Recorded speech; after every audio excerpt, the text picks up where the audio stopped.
Hey guys, FatBuddyCat here. How you doing?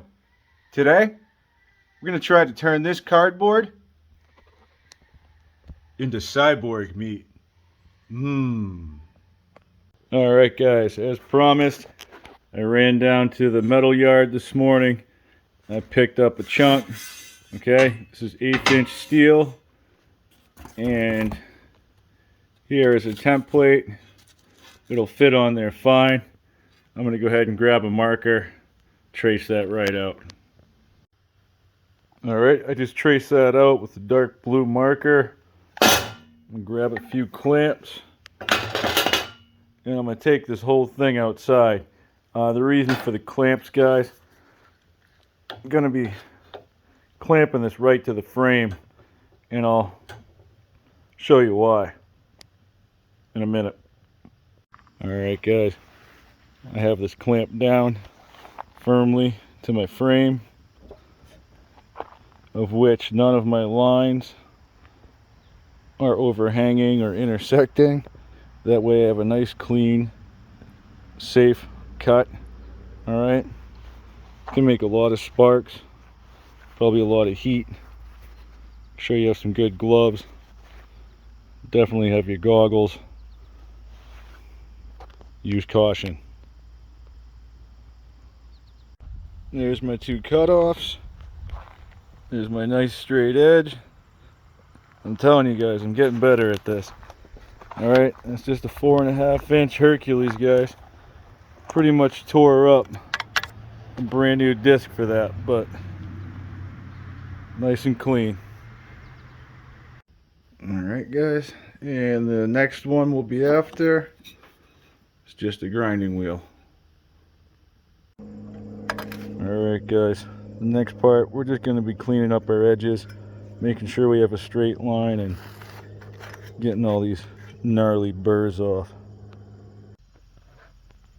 I have this thing basically test fitted right to where we're going to want it. Alright, now like I mentioned before, we're dealing with two different angles here, okay? And at the same time we're trying to keep things square now. Alright, that way everything looks straight. So I can see we have a little bit more overhang here than we do right there. But once we get this thing welded on, we can make adjustments. Alright, we just want to make sure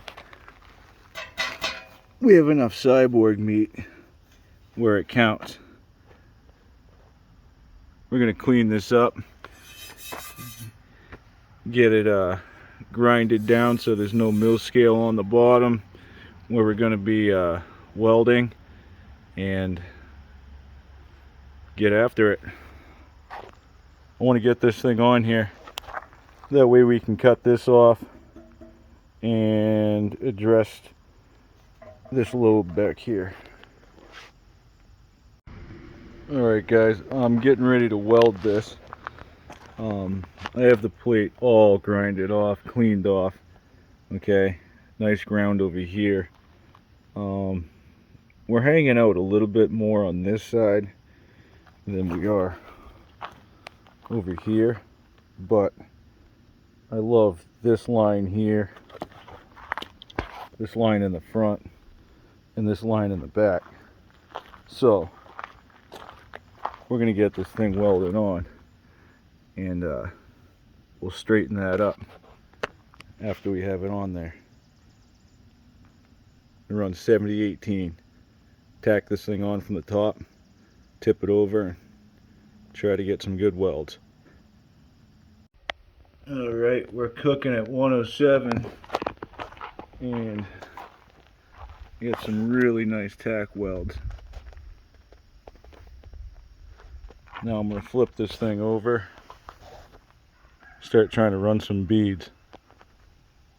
Alright, from the bottom you can kind of see what we were doing. We created these channels here, okay? That's where we're going to put the majority of our weld. Same thing on this side. Alright, and we'll get some in here. We don't have to run full beads on both sides. We'll just tack up. See what happens.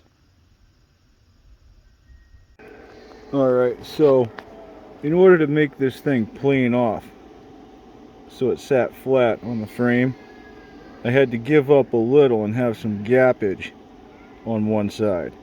So what I'm doing is letting the slag build up, and I'm doing like heavy tacks. Alright, I'm stitching it so that I can pull this down as tight as I can. I'll go around, put some more tacks on the other side, clean this up, and I'll start doing some fillet action. Get rid of that gap. Alright guys, this isn't beautiful, but this is structural welding. Alright.